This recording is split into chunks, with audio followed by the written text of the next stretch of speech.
আর নয় চিন্তা, আর নয় ভাবনা, এবার বাংলাদেশে চলে আসছে হারবাল সাপোর্টার। আপনি কি ভিডিও বানাতে বানাতে ক্লান্ত, সংসারে অশান্তি, ভিডিও বানাতে রুচি হচ্ছে না? আপনার ভিডিও কি কখনোই ফরিতে যায় নাই? আপনার আইডি কি দিন দিন কঙ্কাল হয়ে যাচ্ছে? আপনার কি ঘন ঘন হয়? আপনার আইডি কি ঘন ঘন ফিউজ হয়?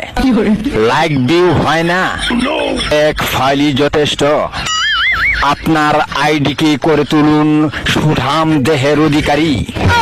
আপনার আইডিকে প্রতিদিন ভিডিও সেবন করান, সকাল বিকাল সন্ধ্যা, আর টিকটক ফরিও কাপান। হ্যাঁ ভাই, তাহলে আর দেরি নয়, আজ চলে আসুন কবিরাজ বাড়ি। এখানে টিকটকের 100% কঠিন ও জটিল রোগের চিকিৎসা দেওয়া হয়।